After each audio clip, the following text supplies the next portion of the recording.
You're listening to The Briefing, first broadcast on the 25th of October 2024 on Monocle Radio.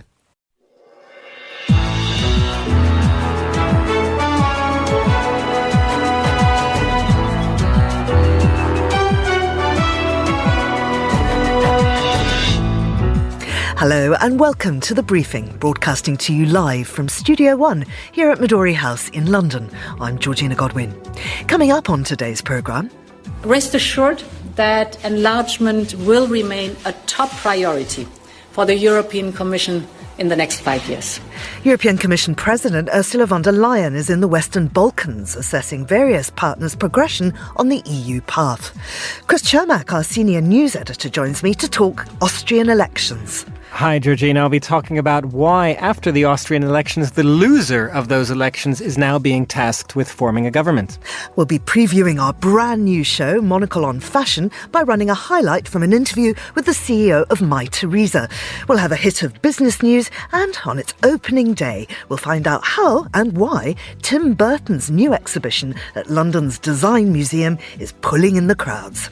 All that right here on The Briefing with me, Georgina Godwin.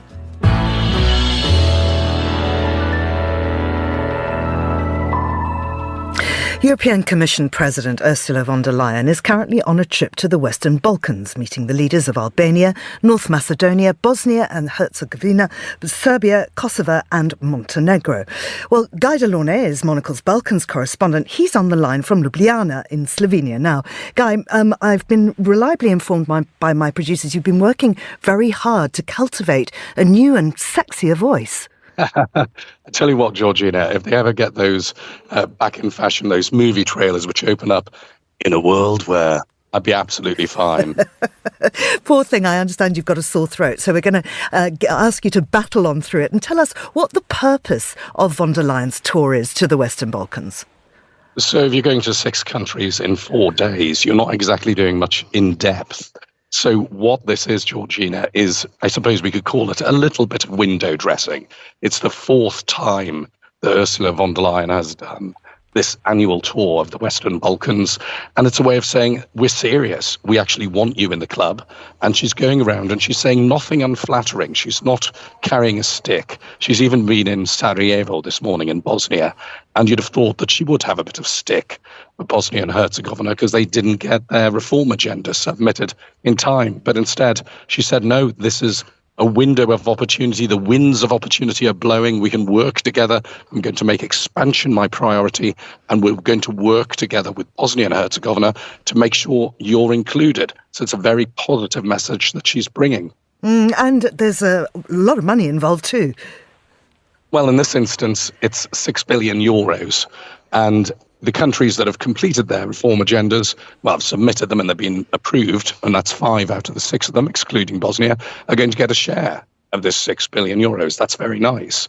But there's also other EU funds that have been really given in all sorts of different ways in their tens of billions for things like infrastructure, but also critical reforms to people's systems and, everything you would think would be a benefit from a country that's serious about joining the European Union and needs to bring its country up to the standards of the other European Union member states. So this is, very much a carrot and very little stick, Georgina. Yeah, and of course Serbia is a serious candidate. Is it now making membership more of a priority? Well, this is the interesting thing. There's been a lot of rune reading this week because President Alexander Vučić was invited by Vladimir Putin himself to attend the BRICS summit in Kazan. And Mr. Vučić said, sorry, can't make it, because I've got Ursula coming and also my friends, the prime ministers of Poland and Greece, who've also been in Belgrade over the past couple of days.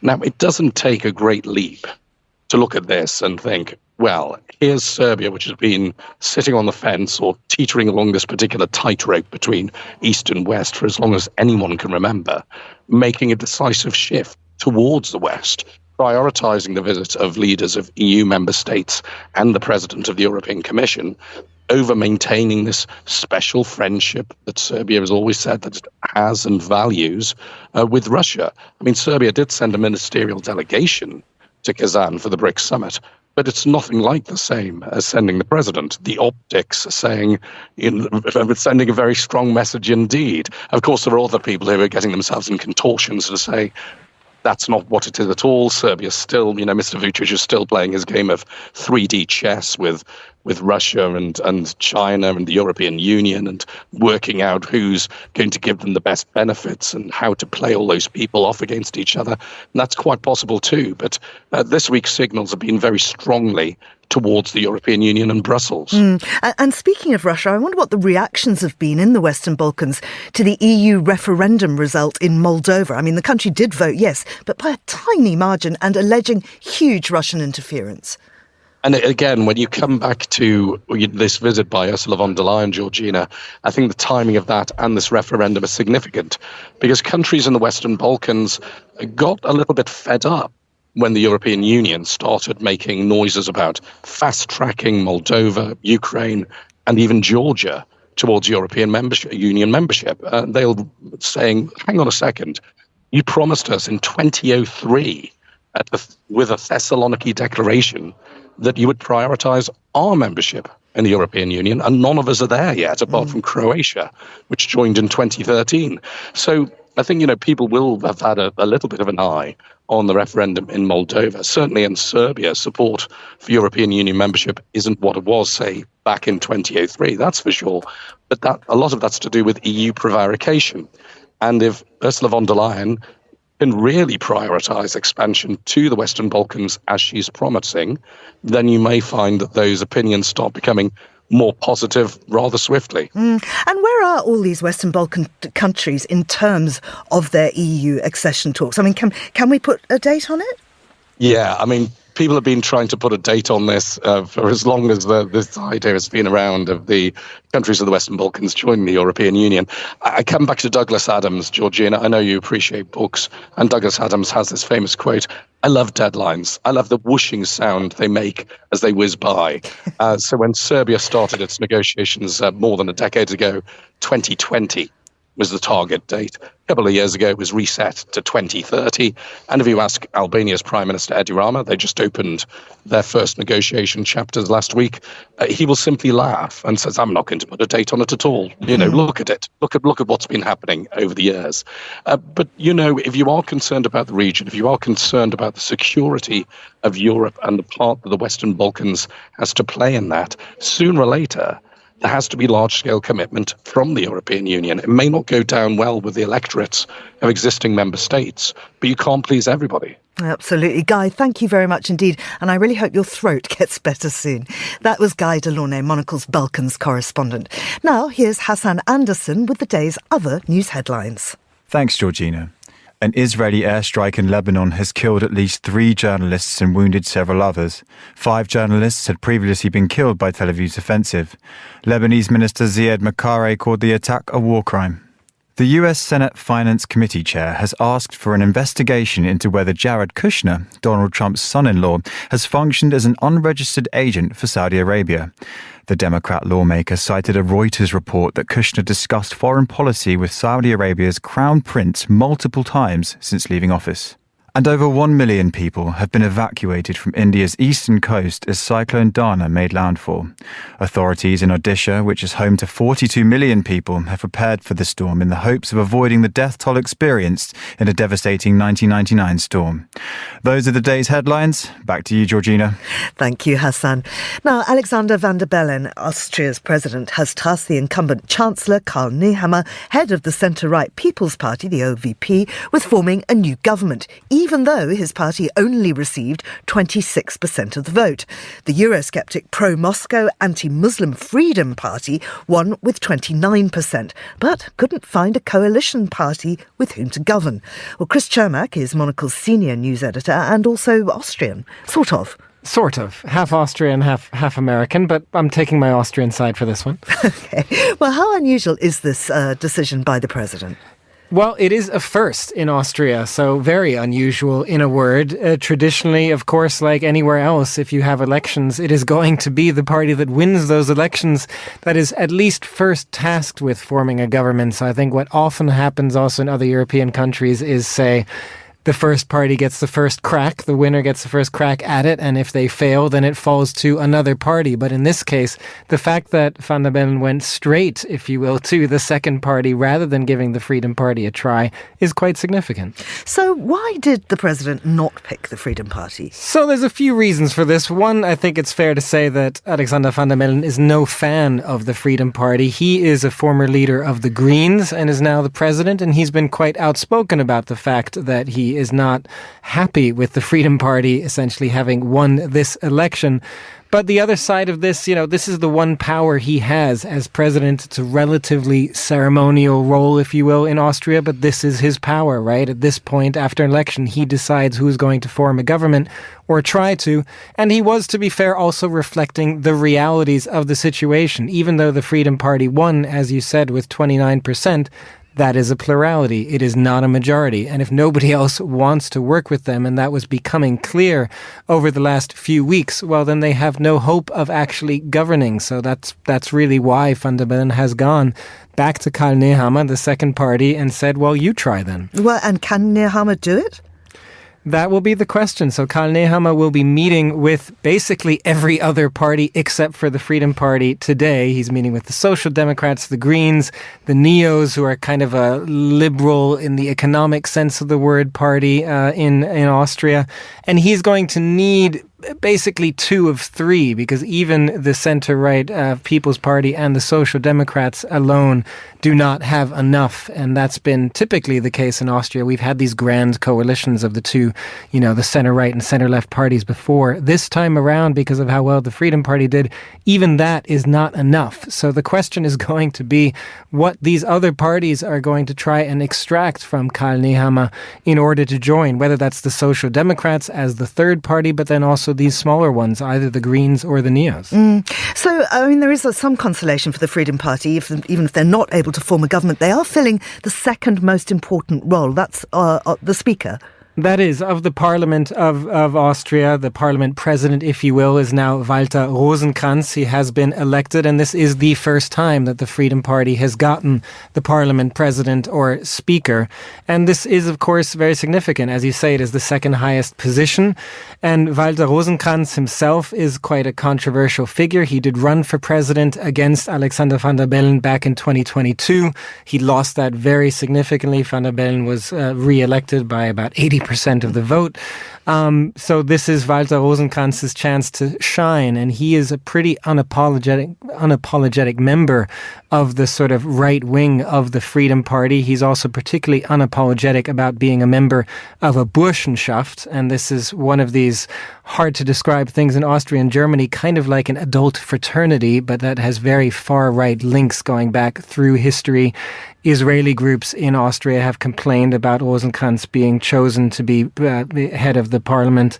So there is a lot of controversy that comes with this choice, but that said, the Freedom Party was the winner. You have to kind of give them something to reflect that, because at the end of the day, it should be said, despite the Freedom Party maybe not being tasked with governing right now, 30% of Austrians voted for it. Those people are potentially also going out to protest now, given that the Freedom Party has not gotten anything. So you had to give them something. Yeah. We've seen this happen in other countries, like the Netherlands, for instance, where the far right also came first. Do you think that Austria could end up with a sort of technocratic government? I think what's interesting, and by comparison at this point at least, is it seems like if Karl Nehammer manages to corral the other parties, we're going to end up with more of like a national unity government, and you have seen this in other European countries as well. So if all of these other parties can come together, then they will have to form their own government. It won't quite be the technocratic government, but it will be sort of the alliance of all the centrists, if you will, that are left in Austria. And this, of course, though, in itself carries risks, because if you basically put all of the parties into government except for the extreme ones, well, if that government doesn't do very well over the next few years, one, the question is, can they even survive an entire electoral period? And the other question, of course, is if they're not particularly popular, then what happens next time around? And those people who are disaffected with the centre, they're just going to give the Freedom Party even more of a vote next time. Yeah. Now, Chris, you said you're only sort of Austrian. You're also sort of American. I'm very confusing, aren't I? I know, for our listeners, I'm sure as well. But you are heading off to that other election.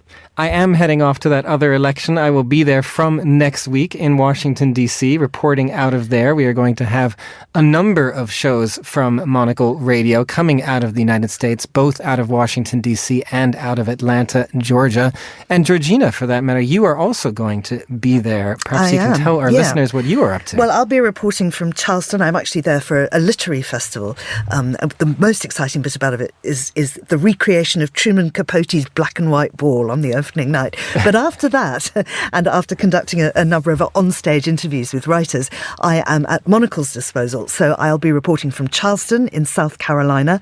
I'll probably then go on to Savannah in Georgia, which will be interesting, and then down to Mississippi, and then New York. And then if you've any need from some reporting from the Hamptons, where I'll be ending my trip, you will be getting a taste of entirely different bubbles of American life, Georgina, going from a road trip in the South all the way to New York and the Hamptons. I mean, those are pretty different places in terms of how they think in the US. You might be in for quite a shock. Well, and Chris, it's going to be such an interesting time for us, being there before the election, but also to witness that aftermath, because nobody knows what's going to happen. Nobody knows what's going to happen in either way, which one is going to win, but also what that aftermath looks like. Both parties are gearing up for this to be a real fight to the end. And of course, with questions about the health of American democracy, I mean, this is something that, frankly, both sides feel in very, very different ways at this point. So it is going to be very interesting to see what happens on election day, but also in the days after. And Monocle Radio will be there live to report on all the ins and outs of the elections and beyond. Indeed we will. Chris Chermak, Monocle's senior news editor, thank you very much. You're listening to The Briefing on Monocle Radio.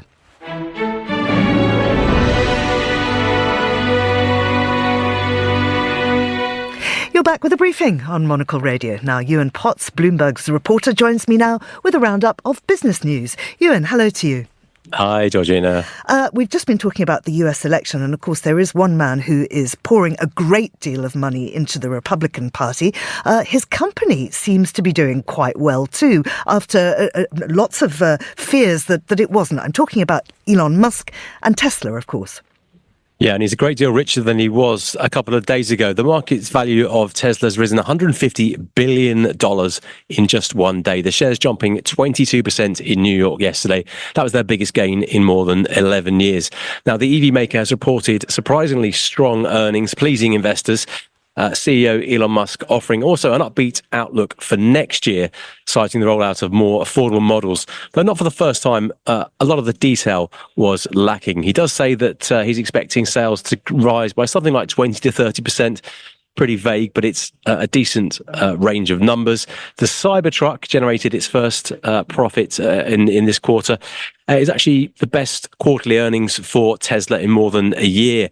Some of the other factors contributing to the decent numbers: low material costs after those massive inflation spikes we saw a couple of years ago, and an expanding energy business. Tesla sells batteries to other companies and to consumers. The company also making a decent profit from green credits. These are sold to other car makers who need to comply with strict emissions limits set by authorities around the world. And if they can't sell enough EVs themselves, then they can buy credits from other companies. And that is a useful source of income for Tesla. Now, we know that Elon... Yeah, sorry, Georgina. Sorry, I just wondered if politics had anything to do with it in terms of, are there MAGA supporters buying Cybertrucks?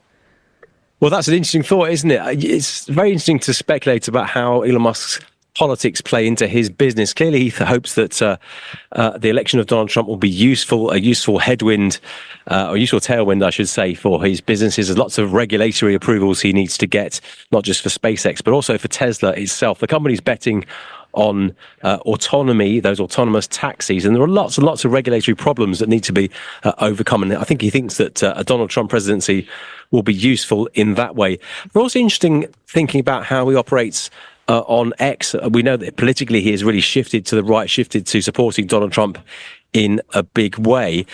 I mean, this is pure speculation, but it's certainly true that electric vehicles have generally appealed to people on the other side of the political spectrum. Buying an EV is something in America which is seen as perhaps something that a Democrat would do more. So I think in terms of sales for his company, it's perhaps useful to be seen as leaning to the right. Although, of course, the risk then is that you upset the other side. So interesting game he's playing. Yeah, well, and so good news for Tesla, but a different picture at Mercedes-Benz.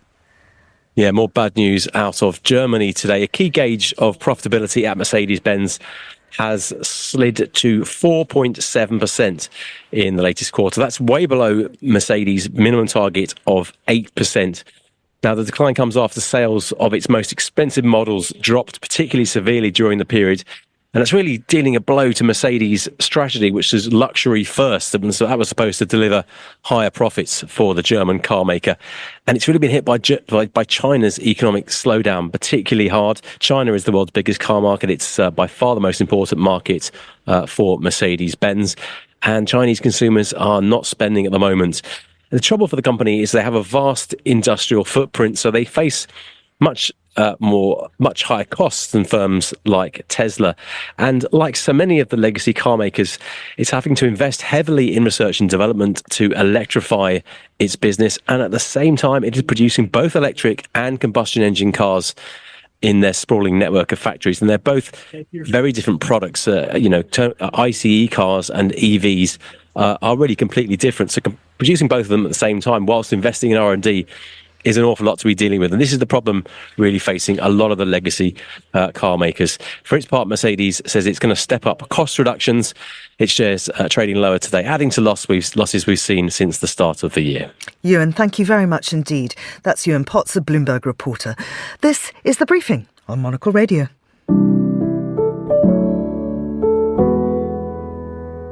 Today, an exhibition of over 600 items from Tim Burton's 50 years of creative output opens at London's Design Museum. It's in partnership with the store Harvey Nichols and runs until April next year.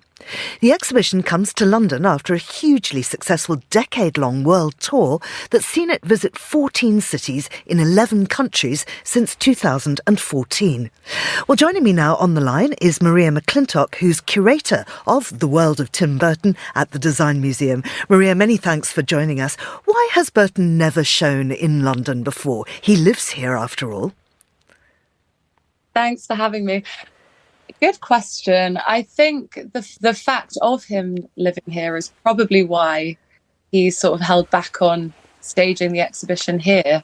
I can't speak for his sort of decision making about this institution or that institution up until now, but there is something quite beautiful about ending this global tour, as you say, in his home city, in a explicitly design-led institution.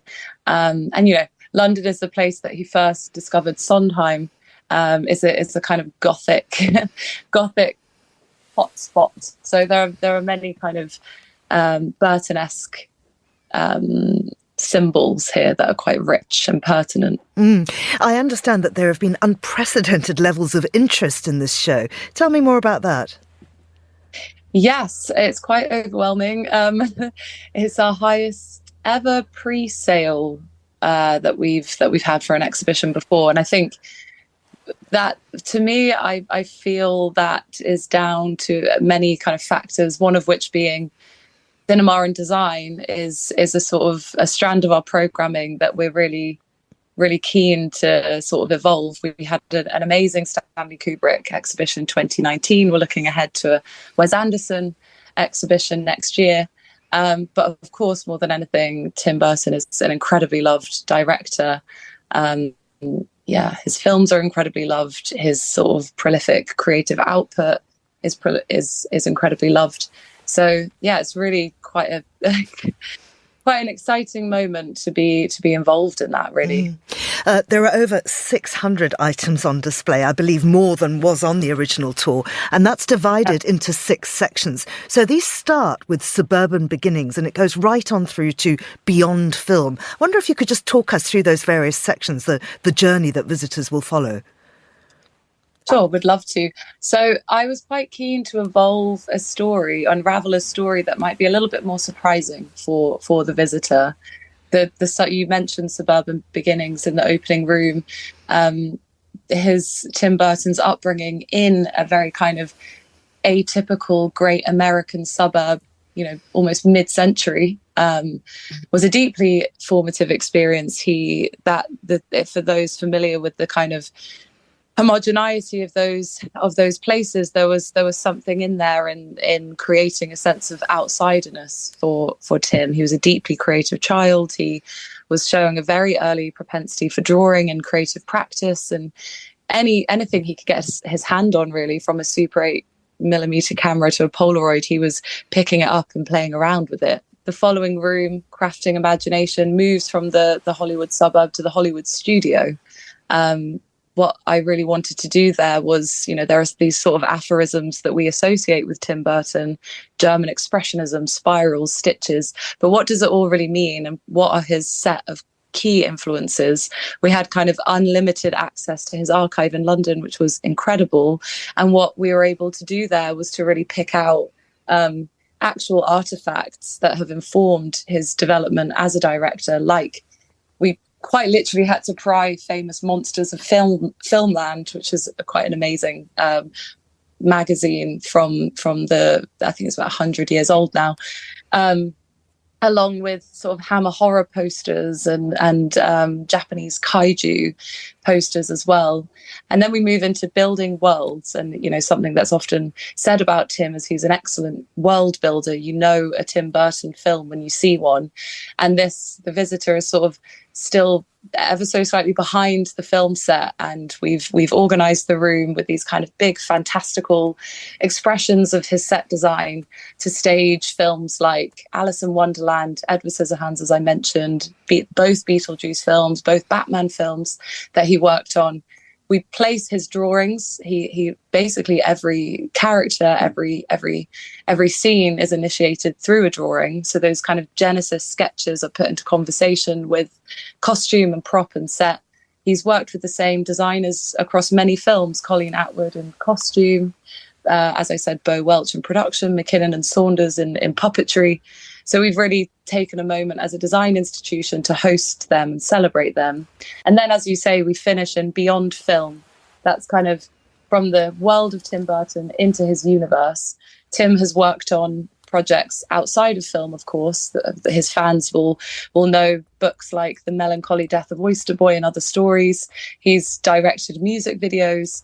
Equally, we wanted, again, as a design institution, to use our expertise and question who else has been influenced by his enduring style. So we brought in a collection from the late, great Alexander McQueen, which was based on drawings by Tim and photography by Tim Walker.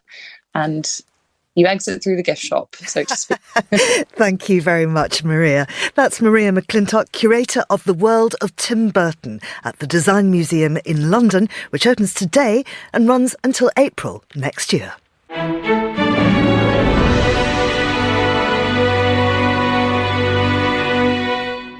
Now we have an exciting and, quite frankly, long overdue new show on Monocle Radio.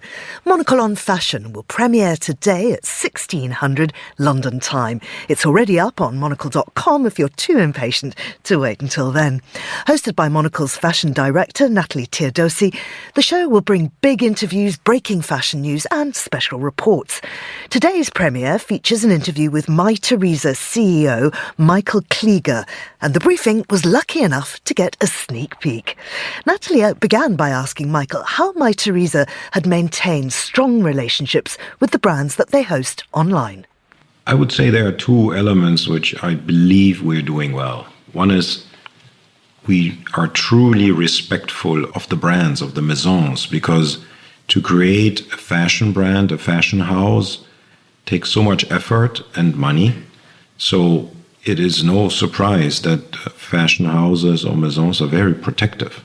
Allowing someone else to have that brand in their store, in their website, is a big risk.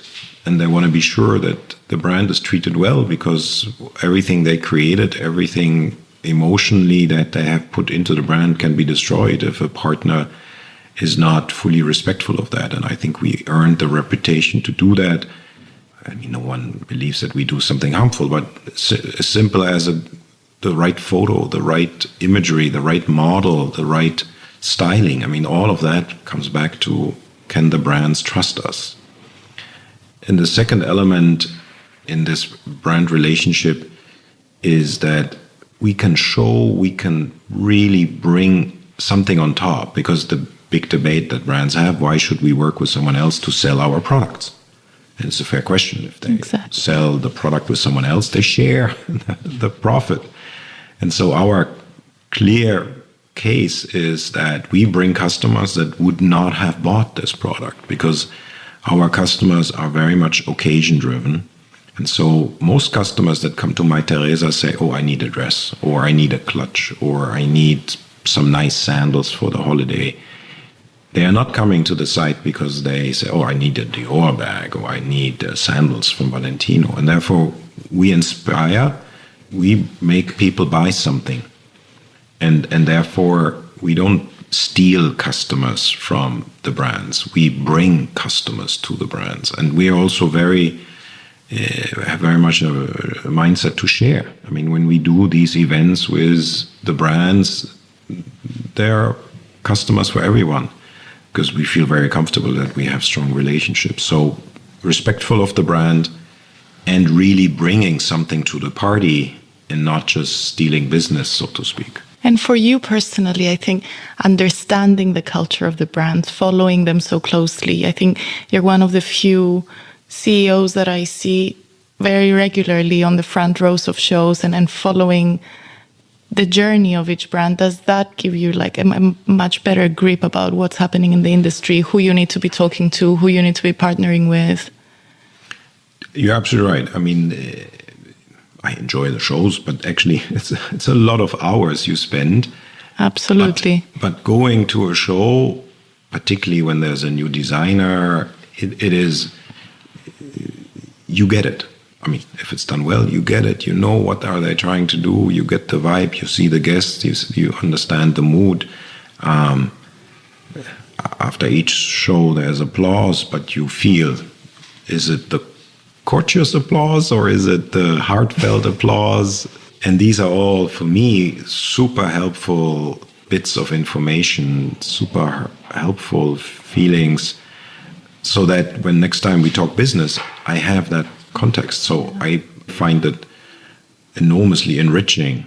Yeah, so there's value in being on the road, waiting for the shows to start, meeting people in person. I think a lot of that has gone, but it's great that you're out there and finding value in that. We are people business. I mean, we are people business in terms of customers. We are people business in terms of the relationships we have with brands. It's still an industry where you have a relationship with the other part and not a contract. And if you regard it as a people business, don't sit at home at your desk. You won't succeed. That was Michael Klieger, CEO of My Teresa. And you can listen to the full interview today at 1700 Munich time on Monocle Radio. And that's all for this edition of The Briefing. It was produced by Anita Riotta. Our researcher was Sana Jamani and our studio manager was Steph Chungu and Elliot Greenfield. The Briefing is back on Monday at the same time. I'm Georgina Godwin. Goodbye and thanks for listening.